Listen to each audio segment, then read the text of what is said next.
court. On va passer un extrait de Banlieusard Syndrome également. Ok. Ensuite, on va ouvrir avec Rap Genius.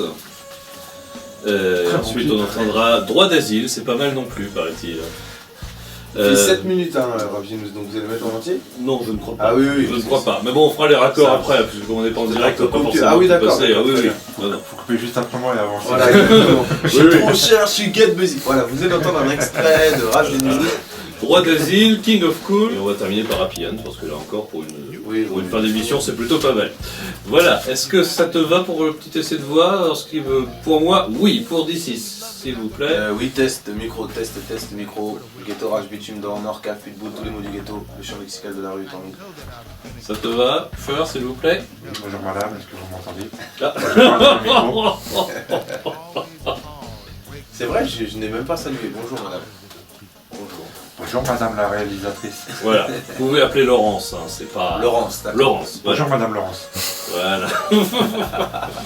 Messieurs, Un des problèmes du rap français depuis le début, c'est que il n'y a pas un vrai média puissant, ou si on peut dire leader d'opinion, à la mesure de cette musique-là en France. Et c'est ça que je déplore, c'est que souvent on va plus écouter l'avis des Inrock par exemple, ou d'autres pour inviter tel ou tel ou tel.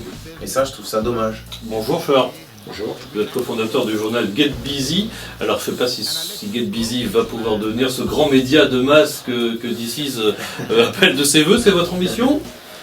Média de masse, non, j'y crois pas trop. Puis je sais pas si c'est si glorieux que ça au final, quoi. Parce qu'avec je pense que ça implique des choses qui ne sont peut-être pas celles qu'on vise nous. Ouais. Mais est-ce qu'il y a un manque, comme le dit DC's, de la prescripteur culturel en matière de rap, si on peut employer un grand mot? Le paradoxe avec le rap, je crois que pour le comprendre, il faut être dedans. Pour en parler, il vaut mieux être à l'extérieur. Donc vous n'allez pas en parler alors? Déjà, nous, on avait déjà pris une tournure qui était beaucoup plus sociétale. Parce qu'en fait, nous, notre leitmotiv, c'est de dire que justement, ça fait 20 ans, 30 ans maintenant que la société se penche sur le rap. Il est temps que le rap se penche sur la société. Et c'était pas le cas? Non, pas vraiment, parce que je pense que l'erreur, ça a toujours été des médias de voir ce qu'il disait tout à l'heure sur les comptes qu'on lui demande à lui et qu'on ne demande pas à des chanteurs de variété ou de rock, c'est de prendre toujours le rap comme une musique avec un message social, des comptes sociaux à rendre, des solutions. C'est toujours marrant que des politiques qui n'arrivent pas à trouver des solutions aux problèmes de la France demandent aux rappeurs de les trouver. Mais est-ce que c'est pas une preuve finalement de la force du texte des rappeurs? Non, je pense que c'est peut-être, mais je pense que c'est surtout un grand malentendu de départ. C'est-à-dire qu'on a vraiment pris, on a vraiment pris le rap comme un phénomène social avant d'être une musique ou une expression culturelle. Et le but que nous, quand le hip-hop est arrivé en 83, on n'avait pas pour but de révolutionner le monde ou de changer la France. On se faisait chier tout simplement et on a trouvé un truc qui nous parlait enfin et qui nous a donné une passion dans la vie. Après cette passion, vous en faites ce que vous voulez, c'est-à-dire mais au début, il n'y avait pas spécialement de message politique, ou le rap n'est pas né politique, c'est ça le grand leurre du début. Donc comme on a convaincu tout le monde que c'était un truc politique d'entrée, et les rappeurs eux-mêmes ont fini par s'en convaincre. Mais Cher, est-ce que c'est pas un peu cliché finalement de dire que quand on est rappeur, pour se faire respecter dans ce milieu-là, il faut être un mauvais garçon, en tout cas il faut s'afficher comme un mauvais garçon? Ça c'est le cliché qui nous a été vendu quelque part, mais moi c'est le drame que j'ai un peu avec le rap, c'est que nous ça nous a sorti de nos cages d'escalier quand c'est arrivé, et aujourd'hui ça nous y ramène et ça nous y confine, alors que c'était pas le but. Moi quand c'est arrivé, je ne faisais rien d'autre que j'avais arrêté l'école à ce moment-là, j'avais 16 ans, je ne sais plus. Et on traînait dans les halls et on n'avait pas d'autre perspective que l'enfermement environnemental et mental qui va avec tout ça. Et le hip-hop nous a amené à bouger partout, à rencontrer des gens d'ailleurs. C'est vraiment un truc qui nous élevait, qui nous a amené une ouverture. Aujourd'hui, oui, il y a ce cliché où il faut être bad boy, parce que c'est peut-être aussi ce que les médias ont mis en avant, parce que les rappeurs se sont pris eux-mêmes à ce jeu un peu stupide. Et voilà, mais comme il disait DC's, le rap, c'est pas fait pour dénoncer, c'est fait pour énoncer. Donc ça veut dire raconter des choses de la vie, et dans la vie vous n'êtes pas toujours joyeux, vous n'êtes pas toujours sympa, vous n'avez pas toujours des sentiments très nobles, et vous avez des fois des opinions, des fois vous n'avez aucune opinion, des fois vous dites des conneries, et c'est ça, le rap c'est tout ça à la fois. 3, 2, 1, 0. VMDN avec D6 pour son album Translucide chez Def Jam, et avec Cher qui relance le magazine Get Busy et qui publie Interdit aux bâtards aux éditions du Gris-Gris. Interdit aux bâtards, c'est un petit peu le slogan d'ailleurs de Get Busy. Oui, c'était slogan, mais on était jeunes à l'époque. Ouais, c'était On n'avait pas d'enfants. ouais, c'était en juin On 1990. pensait que nos parents ils les sauraient pas. Ah, mais il faut assumer là maintenant. En plus, vous assumez parce que là, faut que ce livre, il est paru, il est dans les. Oui, il est dans les bacs, paru à la comme on suite dit. plein gré, c'est de sa faute à lui. Voilà, l'éditeur. Alors lui, c'est l'éditeur qui est là. Voilà. Mais Ouais.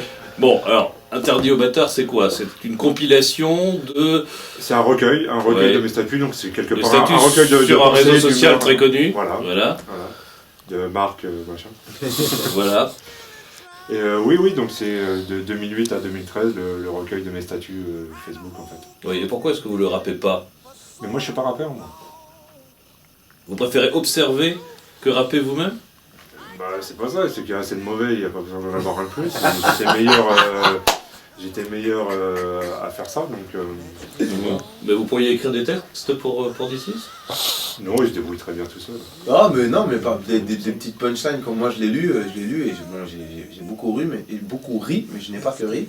Et oui, on appelle ça une compilation de statuts Facebook, mais moi qui ai lu par exemple, ça va faire rapport à un télo, mais je m'en fous, les maximes et proverbes de La Rochefoucauld, c'est-à-dire des petites sentences comme ça, il y a un peu de ça dedans. C'est pas parce que c'est statut Facebook et que c'est fait par un mec qui vient du rap qu'il faut avoir que nous on doit regarder ça comme... Non, ça m'a rappelé ça en fait, c'est un peu le même système.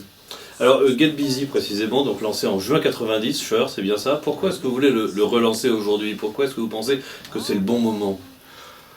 Ah, pour diverses raisons, c'est parce que déjà nous on s'ennuie un peu en ce moment, donc on pourrait faire ça serait bien. Et puis je pense qu'aujourd'hui, à un moment on avait pris un virage sociétal et peut-être qu'on l'a pris trop tôt.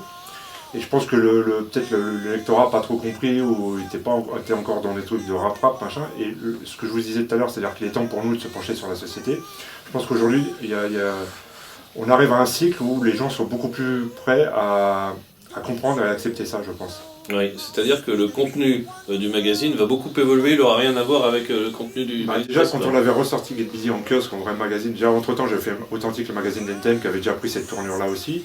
Et après, en kiosque, on interviewait des gens comme Jacques Vergès, comme Charlie Bauer, comme on avait été faire Pierre Bernard, le maire de Montfermeil, Eric Raoul, on a fait André Gelfi, qui était dans la Dédé la Sardine. Dédé la Sardine, exactement. Donc on avait pris ce virage-là en pensant que nous, en étant hip-hop, on pouvait parler de tout sans aucun problème avec le background que nous on avait. Donc je pense que oui, aujourd'hui la musique, ça sera à peine 10% du contenu. Ah oui, Oui. à peine 10%. Ouais. Get Busy, pourquoi ce titre? Parce qu'il fallait en trouver un, que c'était un nom qui tournait souvent à l'époque dans le rap, Ouais. et machin, et puis ça voulait dire aussi s'occuper, ce qui Ouais. correspondait bien à l'état d'esprit. Oui, il y a un magazine du hip-hop français, mais avec un titre anglais. Oui, alors. Merci Dizzy, l'album Translucide sous le label Def Jam. Merci également à vous, Merci. Cher, pour le magazine Get Busy. Le numéro 1, il va sortir quand? En septembre. En septembre. Et où est-ce qu'on peut trouver le livre? Alors déjà en ligne sur le site getbusy.bigcartel.com, Voilà. et après dans divers endroits. Et si on veut te suivre sur Facebook? Une page qui s'appelle Interdit aux bâtards. Voilà. Eh ben voilà. Voilà. Eh ben, merci beaucoup à tous les deux. On va terminer Merci à vous. par un happy end et à demain. Vous m'en direz des nouvelles.